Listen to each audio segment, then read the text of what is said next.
کرنا شروع کر دیا, شیونگ کرنا شروع کر دی.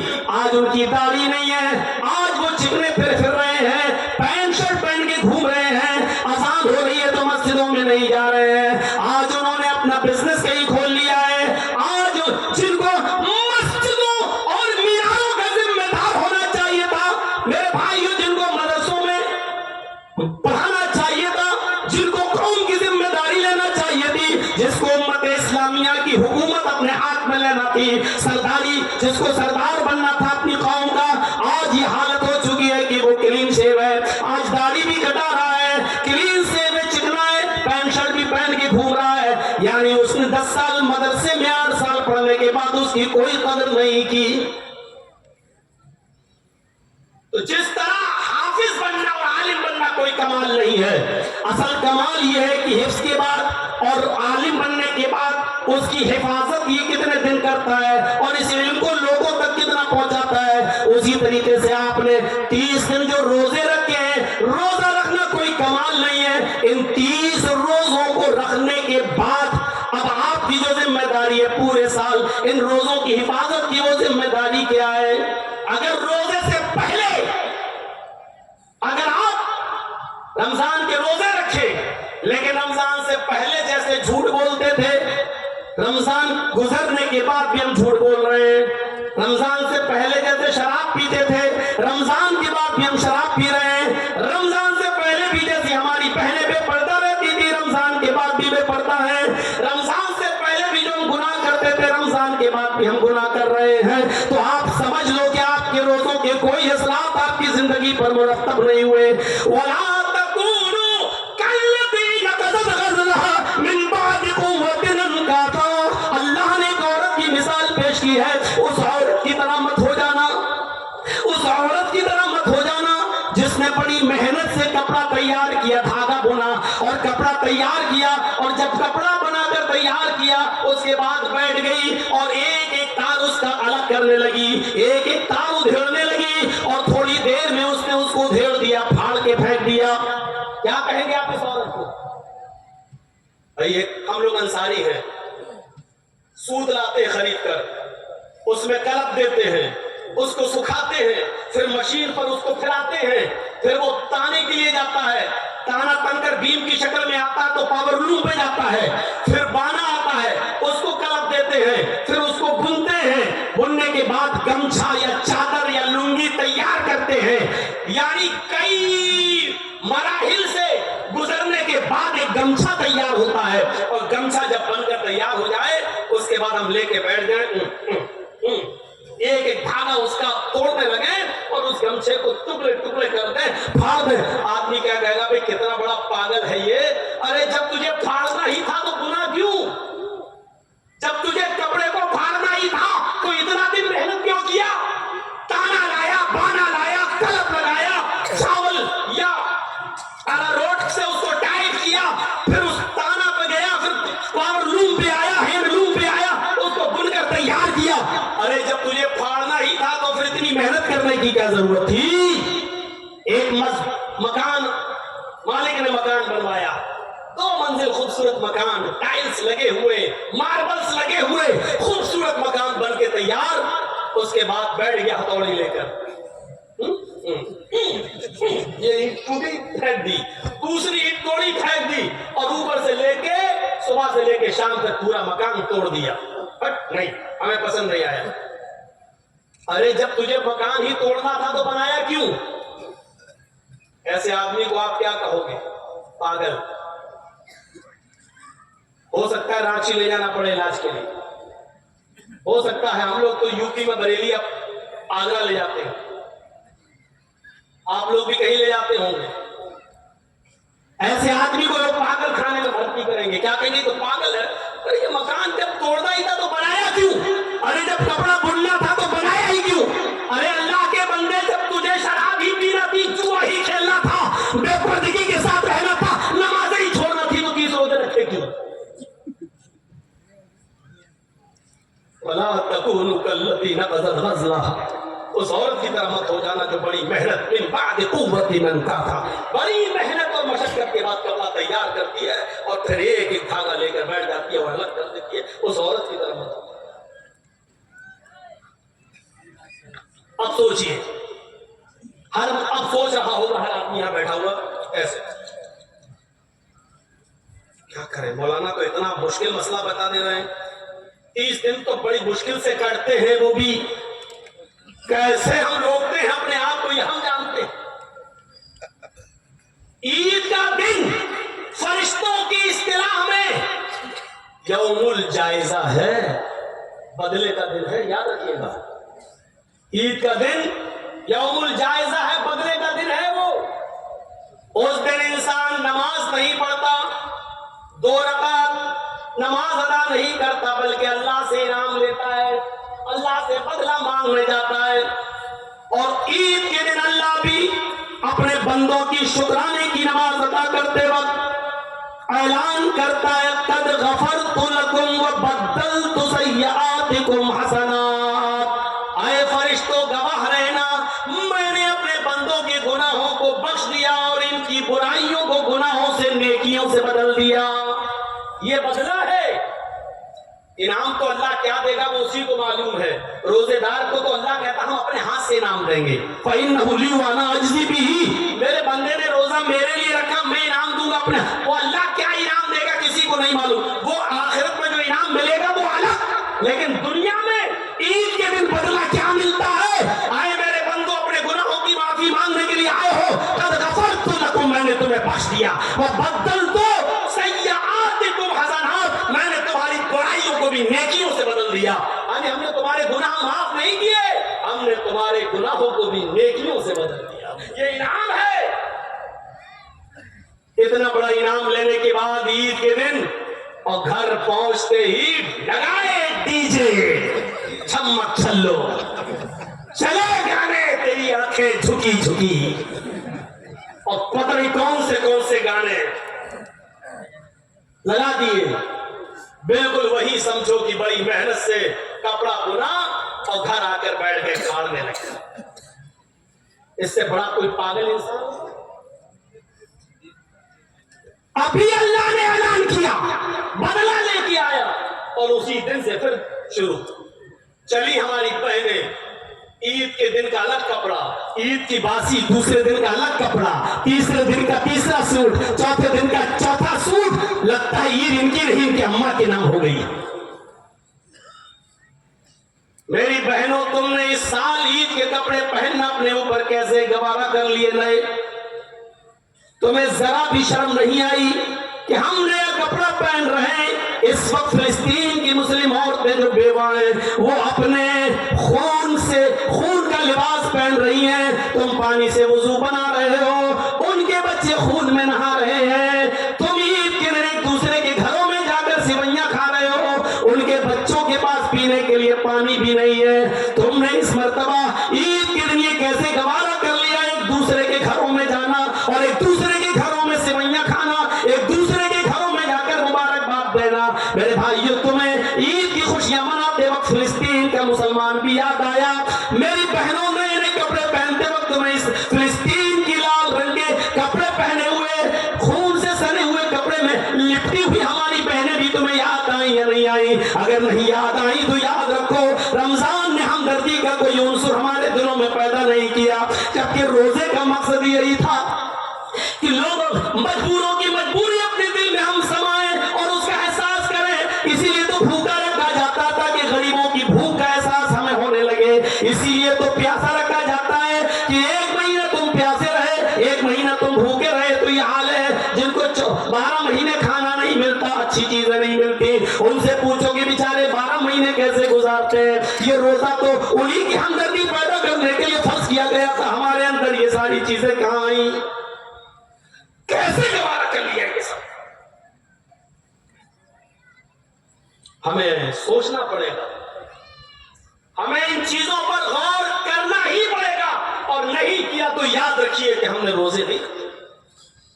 لعلکم تتقون، یہ روزہ تقویٰ پیدا کرتا ہے، یا تقویٰ ہمارے اندر آیا یا نہیں آیا؟ اور آیا تو کتنا آیا؟ ابی ابن کعب نے سے حضرت عمر فاروق نے پوچھا، یہ قرآن میں جو آیا ہدی للمتقین، یہ متقین میں جو متقین آ رہا تقوی اس کا کیا معنی ہے؟ متقین کسے کہتے ہیں؟ تقوی کسے کہتے ہیں؟ تو حضرت ابی ابن کعب نے جواب دیا، اے عمر کیا تم کبھی جنگل میں گئے ہو؟ صحرا میں تم نے کبھی سفر کیا ہے؟ کبھی تم جنگل کی طرف گئے ہو؟ کہا ہاں، جنگل میں کانٹے ہی کانٹے بچھے ہوئے ہوں اور گزرنا ضروری ان کانٹوں کے اوپر سے، تو تم کیا کرو گے؟ فرمایا ان کانٹوں سے بچ بچ کے چلوں گا کہ کوئی کانٹا میرے پیر میں چبھ نہ جائے۔ فرمایا جنگل میں کانٹے ہی بچھے ہوئے ہیں، پیروں میں چپل بھی نہیں ہے، گزرنا بھی ضروری ہے، جب تک جنگل کو کراس نہیں کرو گے تمہارا گھر نہیں آئے گا، جنگل سے گزرنا بھی ضروری ہے اور پیروں میں چپل بھی نہیں ہے، کانٹے ہی کانٹے ہیں۔ کہا کہ ہم کانٹوں سے بچ بچ کے چلیں گے، تھوڑا دیر سے پہنچیں گے لیکن بچ بچ کے چلیں گے۔ بہت زیادہ بچنے کے باوجود اگر 2-4 کانٹے میرے پیر میں چبھ جائیں گے، بلڈ نکل جائے، خون نکل جائے گا، تو ہم اس کی مرہم پٹی کر لیں گے، ہم اس کا علاج کر لیں گے۔ حضرت ابی ابن کعب نے کہا امیر المومنین یہی تو تقوی ہے، یہی تو پرہیزگاری ہے، جیسے جنگل میں کانٹے بچھے ہوں اور گزرنا ضروری ہو، ان کانٹوں سے جانا ضروری ہو، تو آئے عمر تم چلے جاتے ہو کانٹوں سے بچ بچ کر، اسی طریقے سے دنیا میں بھی گناہوں کا جال بچھا ہوا ہے، قدم قدم پر گناہ، قدم قدم پر گناہ۔ آپ کا جلسہ تو خیر بہت اچھا ہے، ورنہ اور جلسوں کا حال یہ ہے کہ جلسے سے 10 قدم نکلیے گناہ، بے پردہ لڑکیاں اور ان لڑکیوں کے پیچھے گھومنے والے لڑکے، اور ہم اکثر مثال دیتے ہیں، بالکل وہ مثال ہمیں دینا تو نہیں چاہیے لیکن بغیر رہے جی ہم رہ بھی نہیں پاتے ہیں، بالکل ایسا لگتا ہے جیسے ایک کتیا کے پیچھے 10 کتے لگے ہوں اور سونگ رہے ہیں، وہی کنڈیشن رہتی ہے۔ میں جانتا ہوں کہ میری مثال بھونڈی ہے، میں یہ بھی جانتا ہوں کہ ہم جس اسٹیج پر بیٹھے وہاں ایسی مثال دینا مناسب نہیں، لیکن میں یہ بھی جانتا ہوں کہ جب مرض کسی کا یہی ہو تو پھر آپریشن کرنے میں معلوم ہے کہ اسی آپریشن کی ضرورت ہے، اس لیے میں کرتا ہوں کہ وہ ڈاکٹر میں ہوں، مجھے معلوم ہے کہ اب کتنے نمبر کی کینچی لگے گی، مجھے معلوم ہے کہ کتنا چیرا مارنا پڑے گا، مجھے معلوم ہے کہ اب آپریشن کتنا بڑا کرنا پڑے گا، اس لیے مجھے معلوم ہے کہ مثال کون سی دینا پڑے گی۔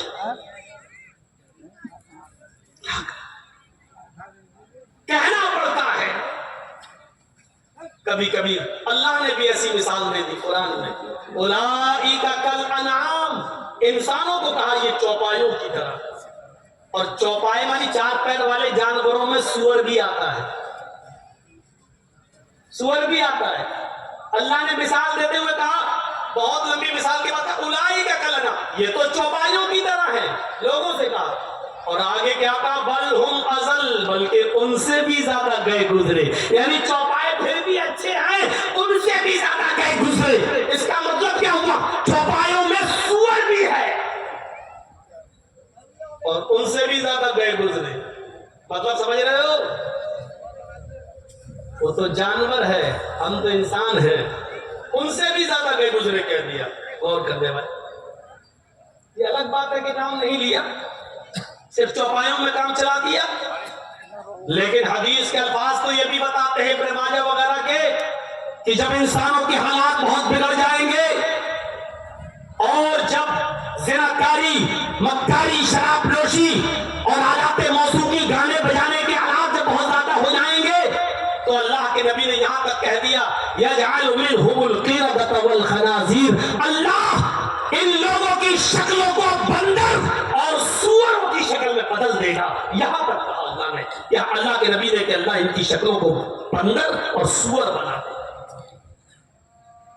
کیوں کہا؟ کیونکہ یہ کام ایسے ہی ہے جو انسان کو بندر اور سور تک بننے پر بنانے، اللہ تعالیٰ کو بنائے، اللہ تعالیٰ بنائے گا ایسے لوگوں کو، کیونکہ وہ جانتا ہے کہ یہ کام ایسے ہی ہے کہ ان کاموں کی سزا دنیا میں یہی ہے کہ ان کو سور یا بندر بنا دو۔ آئیں گی باتیں آگے، بتائیں گے ہم آپ کو، دینا پڑتی ہے۔ آئے عمر، یہی تو تقویٰ ہے، جیسے دنیا میں بھی گناہوں کا جال بچھا ہوا ہے،